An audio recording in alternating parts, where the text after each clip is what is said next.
Hello everyone, आपण पाहत आहोत ऍडव्हान्स सर्वेइंग. तर सेकंड इयर थर्ड सेमिस्टरला असलेला हा सब्जेक्ट आहे ऍडव्हान्स सर्वेइंग. हा बेसिक सर्वेइंगचा नेक्स्ट पार्ट आहे बाळांनो. ठीक आहे, तर ऍडव्हान्स सर्वेइंग मध्ये आज आपण पाहणार आहोत युनिट नंबर 1. तर ऍडव्हान्स सर्वेइंग मध्ये युनिट नंबर 1 आहे टॅक्योमॅट्रिक सर्वेइंग. टॅक्योमॅट्रिक सर्वेइंग. आजच्या लेक्चर मध्ये आपण टॅक्योमॅट्रिक सर्वेइंगचा कन्सेप्ट आणि त्या रिलेटेड काही डेफिनेशन्स पाहणार आहोत. चला तर मग पाहूया unit 1 tacheometric surveying. What is mean by tacheometric surveying? आता लक्षात ठेवा, टॅक्योमॅट्रिक सर्वेइंग करताय म्हणजे टॅक्योमॅट्री करताय, आणि टॅक्योमॅट्रिक सर्वेइंग करण्याकरता जे इन्स्ट्रुमेंट वापरतात त्याला म्हणतात टॅक्योमीटर. काय म्हणतात? टॅक्योमीटर. मग टॅक्योमीटर या इन्स्ट्रुमेंटच्या मदतीने टॅक्योमॅट्रिक सर्वेइंग केलं जातं. ओके, मग what is mean by tacheometer? Tacheometric surveying is a branch of surveying in which both horizontal and vertical distances are measured without the use of chain or tape. सर्वात पहिले तर हे समजून घ्या, टॅक्योमॅट्रिक सर्वेइंग मध्ये आपण काय करतो. तर टॅक्योमॅट्रिक सर्वेइंग मध्ये आपण चेन आणि टेप याचा यूज न करता आपण हॉरिझॉन्टल किंवा व्हर्टिकल डिस्टन्स मोजतो. डिस्टन्स तर मोजायचंय, डिस्टन्स मोजायचंय, पण त्यासाठी चेन किंवा टेपचा वापर करायचा नाही. मग चेन आणि टेपचा वापर केल्याशिवाय जेव्हा आपण हॉरिझॉन्टल आणि व्हर्टिकल डिस्टन्स मेजर करतो तेव्हा त्या सर्वेइंगला म्हणतात टॅक्योमॅट्रिक सर्वेइंग. मग तुम्ही म्हटले सर डिस्टन्स मोजायला मग आपण कोणतं इन्स्ट्रुमेंट वापरलं? तर आपण इन्स्ट्रुमेंट वापरलं टॅक्योमीटर. मग टॅक्योमीटरच्या मदतीने तुम्ही सर्वे केला म्हणून त्या सर्वेइंगला म्हणतात टॅक्योमॅट्रिक सर्वेइंग. डेफिनेशन पहा, tacheometric surveying is a branch of surveying in which horizontal distance or vertical distance are measured without use of chain or tape. Chain किंवा टेपची मदत घेतल्याशिवाय हॉरिझॉन्टल आणि व्हर्टिकल डिस्टन्स आपण मेजर करतो सर्वेइंगच्या ज्या ब्रांच मध्ये त्याला म्हणतात टॅक्योमॅट्रिक सर्वेइंग. मग टॅक्योमॅट्रिक सर्वेइंग करता यूज करतात टॅक्योमीटर. कोणतं इन्स्ट्रुमेंट यूज करतात? टॅक्योमीटर. टॅक्योमीटर म्हणजे कोणतं इन्स्ट्रुमेंट आहे? Tacheometer is nothing but a transit theodolite with a stadia diaphragm. Tacheometer हे दुसरं तिसरं काही नाही तर एक ट्रांजिट थिओडोलाइट आहे. म्हणजे असं म्हणू शकतो का की थिओडोलाइट म्हणजेच टॅक्योमीटर? मग ट्रांजिट थिओडोलाइट म्हणजे काय? आता बाजारामध्ये थिओडोलाइट आलेले आहेत. थिओडोलाइट दोन पद्धतीचे असतात. सर्व थिओडोलाइटला काय असतो? टेलिस्कोप असतो. समजा हा टेलिस्कोप आहे थिओडोलाइटचा. जर तुमच्या थिओडोलाइटचा टेलिस्कोप असा रोटेट होतोय, असा फिरतोय, तर याला म्हणतात ट्रांजिट थिओडोलाइट. आणि जर तुमच्या थिओडोलाइटचा टेलिस्कोप हलतच नाही, तो फिक्स आहे, तो फिक्स आहे, तो असा किंवा असा हलत नाही, त्याला म्हणतात नॉन ट्रांजिट थिओडोलाइट. कळालं? Transit theodolite. मग असं थिओडोलाइट ज्याचा टेलिस्कोप मूव्ह होऊ शकतो, ज्याचा टेलिस्कोप फिरतो, त्याला म्हणतात ट्रांजिट थिओडोलाइट. आणि या ट्रांजिट थिओडोलाइटच्या मदतीने जेव्हा तुम्ही टॅक्योमॅट्रिक सर्वेइंग करता तेव्हा त्या ट्रांजिट थिओडोलाइटला म्हणतात टॅक्योमीटर. काय म्हणतात? टॅक्योमीटर. काय डाऊट? मग लक्षात ठेवा मुलांनो, टॅक्योमॅट्रिक सर्वेइंग मध्ये आपण हॉरिझॉन्टल किंवा व्हर्टिकल डिस्टन्स मेजर करतो without use of chain or tape. Chain किंवा टेपच्या मदतीशिवाय हॉरिझॉन्टल किंवा व्हर्टिकल डिस्टन्स मेजर करणे म्हणजेच टॅक्योमॅट्रिक सर्वेइंग करणे. आणि टॅक्योमॅट्रिक सर्वेइंग करण्याकरता आपण डिस्टन्स तर मोजतो, परंतु त्यात आपण चेन टेप वापरत नाही. मग काय वापरतो? तर टॅक्योमॅट्रिक सर्वेइंग करण्याकरता आपण वापरतो टॅक्योमीटर. टॅक्योमीटर म्हणजे काय? तर ट्रांजिट थिओडोलाइट. ट्रांजिट थिओडोलाइट म्हणजे असं थिओडोलाइट ज्याचा टेलिस्कोप मूव्ह होऊ शकतो, ज्याचा टेलिस्कोप रोटेट होऊ शकतो, त्या थिओडोलाइटला ट्रांजिट थिओडोलाइट म्हणतात. आणि ट्रांजिट थिओडोलाइट म्हणजेच टॅक्योमीटर. कळालं? टॅक्योमीटर. मग tacheometer is nothing but a transit theodolite. पण इथं अजून एक शब्द वापरला, विथ स्टॅडिया डायफ्रॅगम. मग स्टॅडिया डायफ्रॅगम म्हणजे काय? इकडे बघा, सी हिअर. इकडे बघा, दिस इज अ डायफ्रॅगम. हा काय डायफ्रॅगम म्हणजे तुम्ही टेलिस्कोप मधून पाहिलं ना तर तुम्हाला असं दिसतं. आता याच्यामध्ये हा जो आहे ना याला म्हणतात हॉरिझॉन्टल क्रॉस हेअर, याला म्हणतात व्हर्टिकल क्रॉस हेअर. काय म्हणतात? Vertical cross hair. याला म्हणतात स्टॅडिया आणि याला पण म्हणतात स्टॅडिया. हा वरच्या बाजूला आहे याला म्हणतात अप्पर स्टॅडिया. काय म्हणतात? अप्पर स्टॅडिया. हा स्टॅडिया खालच्या बाजूला आहे याला म्हणतात लोअर स्टॅडिया. म्हणजे ट्रान्झिट थिओडोलाइट पाहिजे पण त्याच्या टेलिस्कोप मध्ये हे जे आहेत ना हा अप्पर स्टॅडिया आणि लोअर स्टॅडिया पाहिजे. मग transit theodolite with upper and lower stadia diaphragm is called as tacheometer. या सर्कलला काय म्हणतात? डायफ्रॅगम. काय म्हणतात? डायफ्रॅगम. याला काय म्हणतात? Horizontal cross hair. काय म्हणतात? Horizontal cross hair. आणि या व्हर्टिकलला काय म्हणतात रे? म्हणजे उभ्या हेअरला व्हर्टिकल क्रॉस हेअर. काय म्हणतात? Vertical cross hair. मग तुम्ही म्हणले सर टॅक्योमेट्री मध्ये दोनच गोष्टी महत्वाच्या आहेत. डायफ्रॅगम मध्ये काय पाहिजे? स्टॅडिया. अप्पर स्टॅडिया आणि लोअर स्टॅडिया पाहिजेच. डायफ्रॅगम मध्ये अप्पर स्टॅडिया आणि लोअर स्टॅडिया पाहिजेच. तेव्हा त्याला म्हणतात स्टॅडिया डायफ्रॅगम. स्टॅडिया डायफ्रॅगम. कळालं? मग लक्षात ठेवा बाळांनो, tacheometer is a transit theodolite. म्हणजे असा थिओडोलाइट ज्याचा टेलिस्कोप रोटेट होतो त्याला ट्रान्झिट थिओडोलाइट म्हणतात. मग ट्रान्झिट थिओडोलाइट तर पाहिजेच पण त्याच्या डायफ्रॅगम मध्ये अप्पर आणि लोअर स्टॅडिया पाहिजे. मग टॅक्योमीटर इज अ, मग तुम्हाला हे सेंटेन्स कळाला असेल याचा स्क्रीनशॉट घ्या बाळांनो. मग आता तुम्हाला हा कन्सेप्ट कळाला असेल बाळांनो. Tacheometer is nothing but a transit theodolite with stadia diaphragm. मग लक्षात ठेवा टॅक्योमॅट्रिक सर्वेइंग मध्ये आपण हॉरिझॉन्टल व्हर्टिकल डिस्टन्स मोजतो पण चेन आणि टेपचा वापर करत नाही. टॅक्योमॅट्रिक सर्वेइंग मध्ये जे इन्स्ट्रुमेंट वापरतात त्याला टॅक्योमीटर म्हणतात. पण टॅक्योमीटर म्हणजे काय? टॅक्योमीटर म्हणजे ट्रान्झिट थिओडोलाइट. असा थिओडोलाइट ज्याचा टेलिस्कोप रोटेट होऊ शकतो आणि ज्याच्या टेलिस्कोप मध्ये स्टॅडिया डायफ्रॅगम असेल. मग tacheometer is nothing but a transit theodolite with stadia diaphragm. Okay, हे याचा स्क्रीनशॉट घ्या बाळांनो. टॅक्योमॅट्रिक सर्वेइंगची डेफिनेशन आणि टॅक्योमीटरची डेफिनेशन इथं.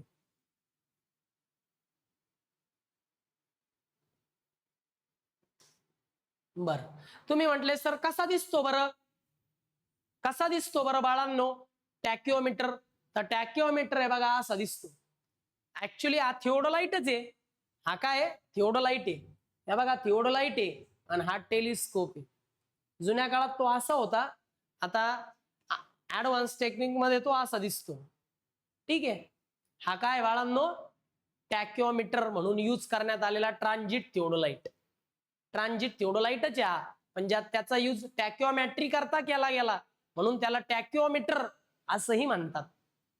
खरं म्हणजे थिओडोलाइटच्या मदतीने अँगल मोजले जातात. काय केले जातात? अँगल मोजले जातात. पण थिओडोलाइटच्या मदतीने जर तुम्ही डिस्टन्स मोजलं तर त्या थिओडोलाइटला टॅक्योमीटर म्हणतात. मग या थिओडोलाइटच्या मदतीने जर तुम्ही डिस्टन्स मोजलं तर त्याला टॅक्योमीटर म्हणू शकतो आपण. पण अट एक आहे की हा जो टेलिस्कोप आहे तो असा रोटेट व्हायला पाहिजे आणि या टेलिस्कोप मध्ये जो डायफ्रॅगम आहे त्याच्यात अप्पर स्टॅडिया आणि लोअर स्टॅडिया पाहिजे तरच त्याचा उपयोग टॅक्योमीटर म्हणून करता येईल. कळालं? हे बघा तो असा दिसतो. हे सगळ्यात ऍडव्हान्स टेक्निक वाला मशीन आहे. ओके, टॅक्योमीटरचे थिओडोलाइटचे हे डिजिटल थिओडोलाइट म्हणतात त्याला. डिजिटल थिओडोलाइट हे सुद्धा एक प्रकारचं टॅक्योमीटर असू शकतं. हे सुद्धा एक टॅक्योमीटर बघा याचा टेलिस्कोप आहे तो रोटेट होतो असा. हे त्याचे काय स्क्रीन आहे हे त्याचे फंक्शन कीज आहेत. ओके, इथं लेवलिंग हेड आहे, इथं बबल आहे बा. त्यानंतर बाळांनो तुम्ही जेव्हा ट्रायपॉड स्टँडवर त्याला माउंट करता तेव्हा ते असं काहीच दिसतं. ओके, टेलिस्कोप आहे, हे वरती हँडल आहे या ठिकाणी व्हर्टिकल सर्कल आहे, याच्या खाली ना हॉरिझॉन्टल सर्कल आहे, डिस्प्ले फंक्शन कीज आहेत, आहे की नाही. इथे लेवलिंग हेड आहे, खाली ट्रायपॉड स्टँडवर माउंट केलेला आहे. तर हा आहे डिजिटल थिओडोलाइट, जो ऍज अ टॅक्योमीटर म्हणून यूज करण्यात आलेला आहे. त्यानंतर बघा, तो अशा पद्धतीने तुम्हाला साईटवर माउंट करायचा आहे. ट्रायपॉड स्टँड आहे, त्याच्यावरती डिजिटल थिओडोलाइट ऍज अ टॅक्योमीटर म्हणून माउंट करण्यात आलेला आहे.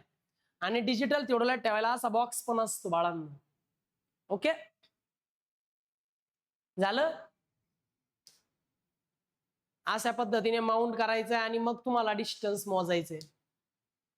ओके, बरं. टॅक्योमेट्रीचे ऍडव्हान्टेज काय? काही लोक म्हणतील सर चेन आणि टेप आहे ना, मग आपण कशाला उगाच वापरतो टॅक्योमीटरचा उपयोग कशाला करतो डिस्टन्स मोजायला? जर तुमच्या जवळ चेन आहे, टेप आहे, मग तुम्ही डिस्टन्स मोजायला टॅक्योमीटर का वापरता? त्याचे कारण आहेत. ऍडव्हान्टेजेस मध्ये पहा, the method is suitable in rough terrace where chaining is difficult or impossible. जर समजा मध्ये असं खड्डे आहे, मध्ये काही दरी वगैरे आणि मला डिस्टन्स मोजायचंय, चेन लावता येईल का? नाही. म्हणजे तर चेनिंग करता येत नाही तिथं डिस्टन्स मेजर करण्याकरता हिली एरियामध्ये जनरली वापरतात टॅक्योमीटर टू मेजर द हॉरिझॉन्टल और व्हर्टिकल डिस्टन्स. समजा मध्ये तलाव आहे किंवा नदी आहे, डिस्टन्स मोजायचे, पाण्यावर टेप धरता येईल का? नाही. मग त्या ठिकाणी चेनिंग करणं इम्पॉसिबल आहे. जिथं चेनिंग करणं इम्पॉसिबल किंवा डिफिकल्ट आहे त्या ठिकाणी डिस्टन्स मेजर करायला टॅक्योमीटर वापरतात. कळालं? म्हणजे कुठं वापरतात? रफ टेरेन, हिली एरियामध्ये, ज्या ठिकाणी खूपच चढ उतार आहे जमिनीला, त्या ठिकाणी वापरतात. It is mostly used for contouring in which horizontal distance and elevation are to be determined to give complete relief map of ground. जर तुम्हाला एखाद्या ग्राउंड सरफेसचा कंप्लीट मॅप पाहिजे, एखाद्या ग्राउंड सरफेसचा कंप्लीट नकाशा तयार करून पाहिजे, तर तुम्हाला करावं लागेल कंटुरिंग. काय करावं लागेल? कंटुरिंग. आणि कंटुरिंग करताना हॉरिझॉन्टल डिस्टन्स आणि इलिव्हेशन म्हणजे व्हर्टिकल डिस्टन्स मोजण्याकरता तुम्ही टॅक्योमीटर वापरता. ग्राउंड सरफेसचा कंप्लीट मॅप तुम्हाला हवा असेल तर तुम्हाला हॉरिझॉन्टल डिस्टन्स आणि व्हर्टिकल डिस्टन्स म्हणजे इलिव्हेशन तुम्हाला मेजर करावं लागतं आणि त्यासाठी तुम्ही टॅक्योमीटर वापरू शकता. कळालं? पुढं, it can also be used for checking measurement taken by tape and other means. जर तुम्ही टेपने किंवा चेनने एखादं डिस्टन्स मोजलं पण ते मोजलेलं डिस्टन्स करेक्ट आहे की नाही, म्हणजे टेपनी मोजलेलं डिस्टन्स चेक करण्याकरता टॅक्योमीटर वापरू शकता. चेन किंवा टेपने मोजलेलं जे डिस्टन्स आहे ते चेक करायचंय बरोबर आहे किंवा नाही, त्याकरता तुम्ही टॅक्योमीटर वापरू शकता. मग टॅक्योमीटरचा उपयोग त्या ठिकाणी होतो ज्या ठिकाणी चेनिंग डिफिकल्ट किंवा इम्पॉसिबल आहे, त्या ठिकाणी डिस्टन्स मोजण्याकरता टॅक्योमीटर वापरतात. जनरली टॅक्योमीटर कंटुरिंग करताना वापरतात.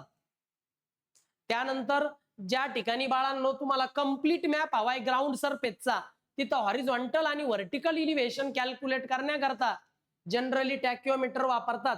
आणि चेनने किंवा टेपने मोजलेले जे डिस्टन्स आहे ते चेक करण्याकरता टॅक्योमीटर वापरतात. ऍडव्हान्टेजेस पण खूप वेळा एक्झामला आले, स्क्रीनशॉट घ्या बाळांनो.